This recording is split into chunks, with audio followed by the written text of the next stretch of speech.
Good morning, student. Welcome again, Sri Rama Bharati online classes. Myself Krishna Kumar. तो let's start our topic बच्चे. अभी तक हम कर रहे थे 9th क्लास में संधि को कर रहे थे और अभी आज हम जो है व्यंजन संधि को शुरू करने जा रहे हैं क्योंकि प्रीवियस क्लास में हमने स्वर संधि को कंप्लीट किया था। लेकिन व्यंजन संधि को शुरुआत करने से पहले आपको थोड़ा सा प्रीवियस क्लास में मैं ले चलता हूँ।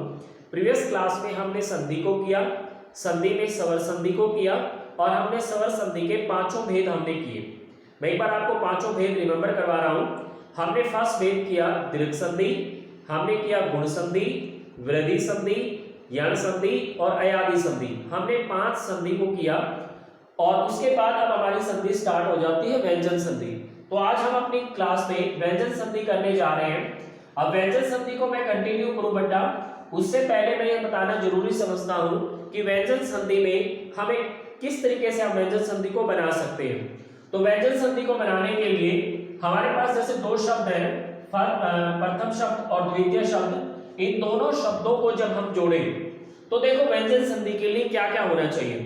पहले शब्द के लास्ट में व्यंजन, दूसरे शब्द की शुरुआत स्वर से हो सकती है, पहले शब्द के लास्ट में स्वर, दूसरे की शुरुआत व्यंजन से हो सकती है और दोनों तरफ भी व्यंजन हो सकते हैं। अगर इस तरह से कोई भी परिवर्तन मेल होता है, इस मेल के बाद जो भी परिवर्तन होगा उसी परिवर्तन को व्यंजन संधि कहा जाएगा, उसी परिवर्तन को व्यंजन संधि कहा जाएगा।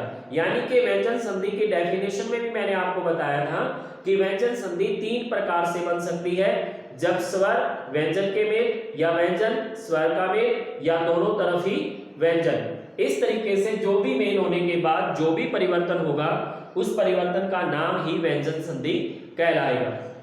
तो अब हम अपने व्यंजन संधि को स्टार्ट करते हैं। पहली बात तो बच्चे मैं आपको ये क्लियर कर दूं कि व्यंजन संधि के कोई भेद नहीं है।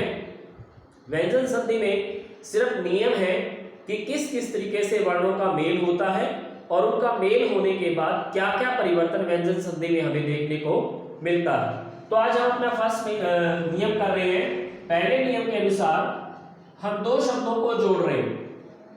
तो 2 शब्दों में अगर आपको नजर आए पहले शब्द के लास्ट में कोई स्वर है और दूसरे शब्द की शुरुआत 6 से हो रही है, मैंने स्वर लिखा, इसका मतलब है 11 में से कोई भी स्वर आपने पहले शब्द के लास्ट में आपने देखा और आपने देखा कि दूसरे शब्द की जो शुरुआत है वो 6 से हो रही है।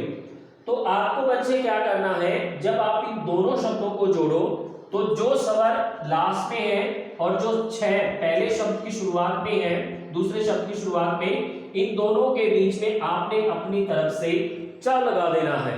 च मींस आधा च आपने यहाँ पर लगा देना है। ठीक है, ना आपने पहले शब्द में कोई परिवर्तन करना, ना आपने दूसरे शब्द में कोई परिवर्तन करना, सिर्फ आपने इन 2 के बीच में अपनी तरफ से आधा च आपने लगा देना है। कुछ एग्जाम्पल हम यहाँ पर देखते हैं जिससे हमारा जो नियम है वो अच्छे से क्लियर हो जाएगा। सपोज करो हमारे पास कुछ इस प्रकार के 2 शब्द हैं, एक शब्द है परी, दूसरा शब्द है छेद। तो अब हम इस शब्द को देखते हैं तो पहले शब्द के लास्ट में हमें परी ई की आवाज आ रही है, दूसरे शब्द की शुरुआत हो रही है छेद, पहले छ की आवाज आ रही है।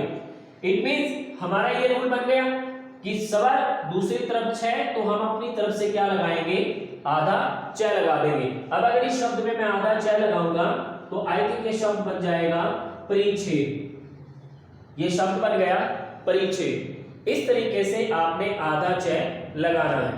एक नियम हो, एक एग्जांपल और देख लेते हैं। सपोज करो पहले शब्द के लास्ट में अनु और दूसरे शब्द की शुरुआत हो रही है छेद से। तो पहले शब्द के लास्ट में क्या आया, अनु, ऊ आया पहले शब्द के लास्ट में, दूसरे शब्द की शुरुआत किससे हुई, 6 से। हम इन दोनों के बीच में क्या लगाएंगे, आधा च। अगर मैं यहाँ पर आधा च लगाऊंगा तो मेरा शब्द बन जाएगा अनुच्छेद। आई होप आपको ये नियम समझ में आ गया होगा। सिर्फ आपने अपनी तरफ से आधा च लगाना बहुत जरूरी है। अब मैं आपका एक डाउट और क्लियर कर दूं बच्चे, बहुत सारे स्टूडेंट ये सोचते हैं कि हम जोड़ने का तुक्का भी लगा सकते हैं।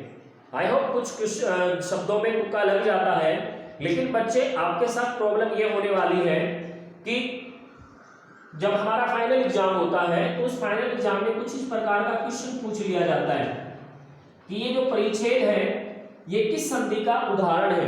स्वर संधि का उदाहरण है, व्यंजन संधि का उदाहरण है, ये कौन सी संधि का, विसर्ग संधि का उदाहरण है। तो ये क्वेश्चन आपको तभी हो पाएंगे जब आपको ये पता हो कि हाँ कोई ऐसा नियम भी है जिसमें हम स्वर और छय के बीच में क्या लगाते हैं, आधा छय। इस नियम की जानकारी होने से आपको एक फायदा और मिलेगा। मान लो हमने जोड़ने का तो तुक्का लगा लिया कि परिच्छेद परिच्छेद बन गया, लेकिन हमसे जो एग्जाम में जो क्वेश्चन पूछे जाते हैं वो ये भी पूछे जाते हैं कि आप इस शब्द का विच्छेद कीजिए। तो जब हम विच्छेद करने जाएंगे तो हम सबसे ज्यादा डाउट इस बात पे हमारे अंदर रहेगा कि हम इस चय का क्या करें। हम पहले शब्द के साथ इस चय को जोड़ें या हम दूसरे शब्द के साथ इस चय को जोड़ें, तो ये हमारे बीच में सबसे बड़ा डाउट रहेगा। तो ऐसे में अगर आपको नियम का पता है कि स्वर और छय के बीच में चय लगाते हैं हम, तो ऑब्वियसली है आप जब आप इसका विच्छेद करोगे तो परी को अलग कर दोगे, छेद को अलग कर दोगे, क्योंकि आपको पता है चय तो तभी लगता है जब आप इन दोनों को जोड़ोगे। जब इनका विच्छेद करेंगे तो चय अपने आप बीच में से क्या हो जाएगा, हट जाएगा। आई थिंक आपको अब ये रूल क्लियर हो गया होगा। अब हम दूसरे रूल की तरफ चलते हैं। दूसरे रूल में हमें क्या करना है,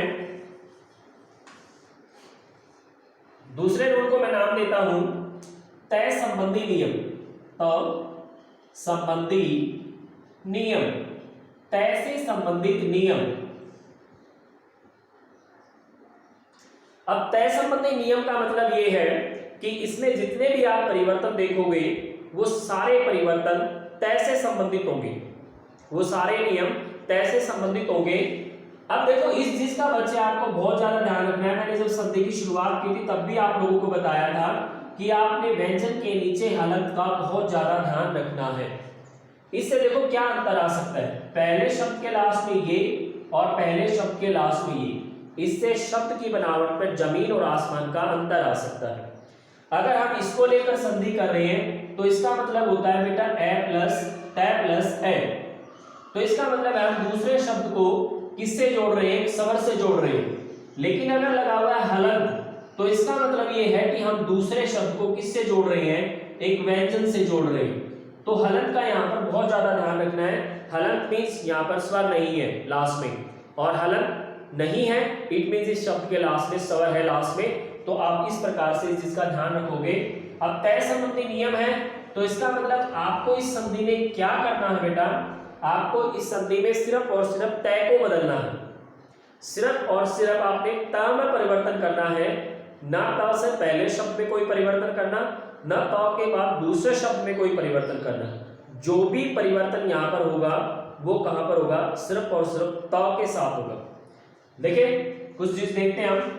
सपोज करो हम दो शब्दों को जोड़ रहे हैं, पहला शब्द और दूसरा शब्द। आपने देखा पहले शब्द के लास्ट में त, दूसरे शब्द की शुरुआत किससे हो रही है, लय से हो रही है। पहले शब्द के लास्ट में तय है दूसरे शब्द की शुरुआत किससे हो रही है, लय से हो रही है।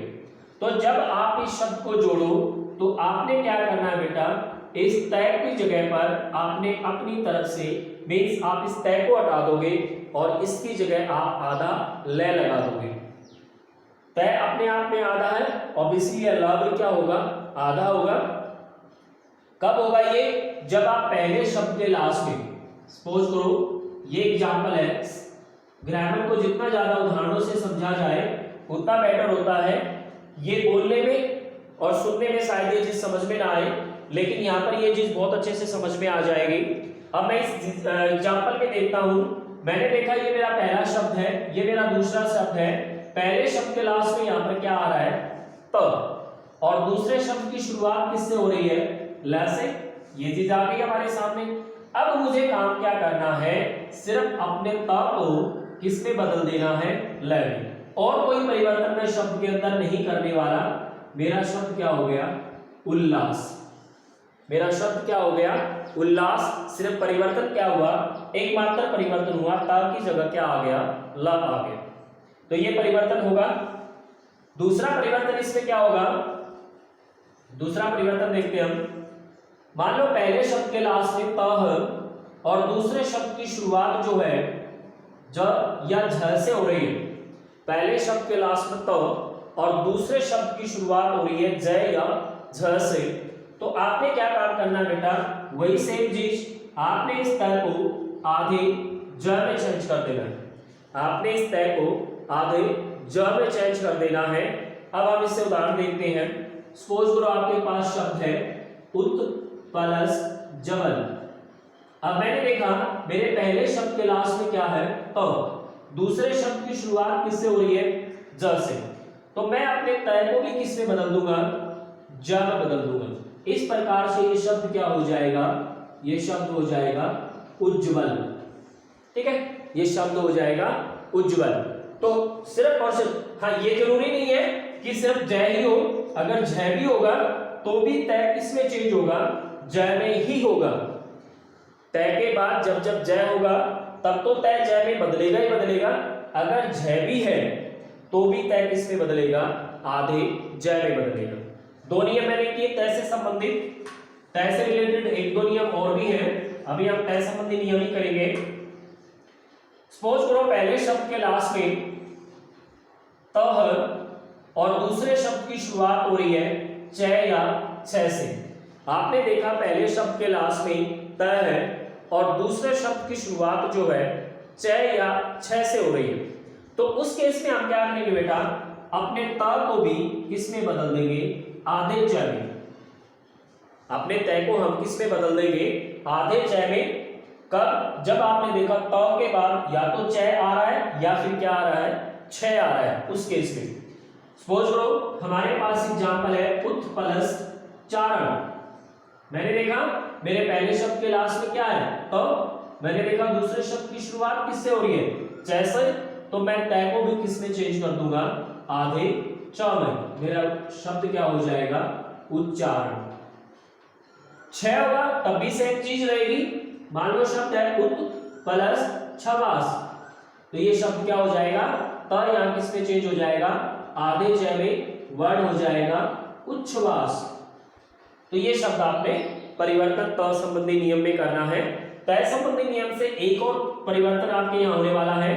त के बाद आपने देखा दूसरे शब्द की शुरुआत ट या ठ से हो रही है, ट या ठ से हो रही है, उस केस में क्या होगा बेटा वही सेम चीज तय किसमें चेंज हो जाएगा आधे ट में।